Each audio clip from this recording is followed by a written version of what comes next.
በሰባተኛው ጠቅላላ ምርጫ በመራጭነት ለመሳተፍ ካርድ ካወጡ 54 ሚሊዮን በላይ ዜጎች 49.3 በመቶ ሴቶች ሲሆኑ 25.8 በመቶዎች ደግሞ በእጩነት ይወዳደራሉ። የኢትዮጵያ ሴቶች ፌዴሬሽን በምርጫው ላይ የሴቶችን ተሳትፎ በሚመለከት የቅድመ ምርጫ ሪፖርት መግለጫ ሰጥቷል። ፍቅር ተከበደ ተከታትሏለች። ሰባተኛው ጠቅላላ ምርጫ ሊካሄድ ሰዓታት ቀርተውታል። በምርጫው የሴቶችን ተሳትፎ በሚመለከት የኢትዮጵያ ሴቶች ፌዴሬሽን የቅድመ ምርጫ ሪፖርት ላይ በሰጠው መግለጫ የሴቶች የፖለቲካ ተሳትፎ እያደገ መጥቷል። ለሰባተኛው ጠቅላላ ምርጫ ድምጽ ለመስጠት የሚያበቃቸውን ካርድ የወሰዱ ሴቶች ከጠቅላላ ካርድ ከወሰደው ዜጋ ከ49 በመቶ በላይ ድርሻ አላቸው።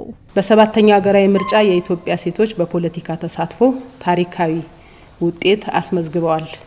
ከ1957 ዓመተ ምህረት በአንዲት ሴት ፓርላማ በመግባት የተጀመረው ጉዞ በስድስተኛው ሀገራዊ ምርጫ በህዝብ ተወካዮች ምክር ቤት 41.9 የሴቶች ውክልና ላይ ደርሷል።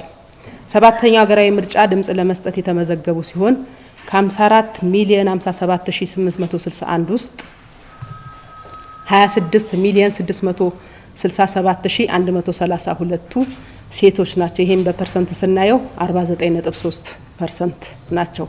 በኮንሶ ዞን ደግሞ 50.05% የሚሆኑት መራጮች ሴቶች መሆናቸውን ማየት ችለናል። ይሄ ማለት ደግሞ የሴቶች ትግል ውጤት እያመጣ መሆኑን ያሳያል። በርካታ ሴቶች በመራጭነት ለመሳተፍ ካርድ ቢያወጡም በእጩነት የሚወዳደሩት ግን ጥቂት መሆናቸውን የተነሳው ሴቶች 49.3% በመራጭነት የተሳተፉ ሲሆን 25.8 ብቻ ናቸው በእጩነት የተወዳደሩት።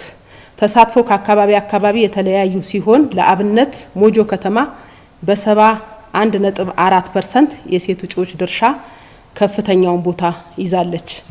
ሌላው ሴቶች ከመራጭነታቸው መጠን በላይ በእጩነት አሁን እዚህ ጋር ስናይ በእጩነት ከመራጭነታቸው በላይ ሞጆ ላይ ተመዝግበዋል ማለት ነው። በሲዳማ ክልል 40% ሴት መራጮች ሲኖሩ የሴቶች እጩዎች ድርሻ ግን 8.2% ነው። ይሄ ደግሞ ዝቅተኛውን ውክልና ያሳየናል። በአጠቃላይ ሲታይ ቀላል የማይባሉ ፓርቲዎች በቂ ሴቶችን እጩ ማድረግና ማቅረብ አለመቻላቸውን መታዘብ ችለናል። በሰባተኛው ጠቅላላ ምርጫ ከፍተኛ የሴት እጩዎች የተሳተፉባቸው የምርጫ አካባቢዎችም አሉ። በአንዳንድ አካባቢዎች ደግሞ ከፍተኛ የሴት እጩዎችም መመዝገብ ችለዋል።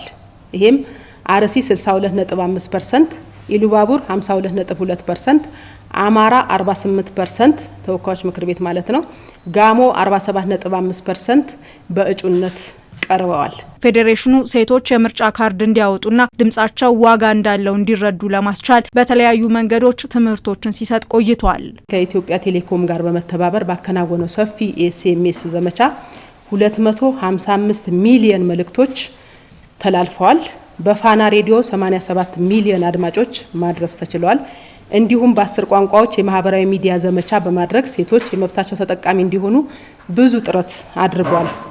በተጨማሪም በ267 የረጅም ጊዜ ታዛቢ አማካይነት ለ5165 አጭር ጊዜ ታዛቢዎች ስልጠና በመስጠት በአጠቃላይ 5432 ታዛቢ የሚያሰማራ ሲሆን እነዚህም ታዛቢዎች ደረጃ በደረጃ ስልጠና በመስጠት ሴቶቹ በምርጫ ሂደት ታዛቢ ሆነው እንዲሳተፉ ማስቻሉ ትልቅ ስኬት ነው። የኢትዮጵያ ሴቶች ፌዴሬሽን የሴት እጩዎች ዝቅተኛ ተሳትፎን ለማሳደግ የፖለቲካ ፓርቲዎች ሊሰሩባቸው ይገባል ያላቸውን ምክረ ሀሳቦችንም ዘርዝሯል። ቢያንስ 30% የሴት እጩ ተሳትፎ ለማረጋገጥ ውስጣዊ ደንብ ማውጣት ያስፈልጋቸዋል። የምርጫ ውጤትን በሰላማዊ መንገድ መቀበል እንዳለባቸው ምክረ ሀሳብ እንሰጣለን። ሌላ በሲዳማ ክልል በተለይ የሴቶች እጩነት ተሳትፎ ለማሳደግ ልዩ ትኩረት ሰጥተው መስራት አለባቸው ብለን እናምናለን። የሴቶች በራስ የመተማመን አቅም ለማሳደግ የሚረዱ ስልጠናዎችን መስጠት አለባቸው ብለን እናስባለን።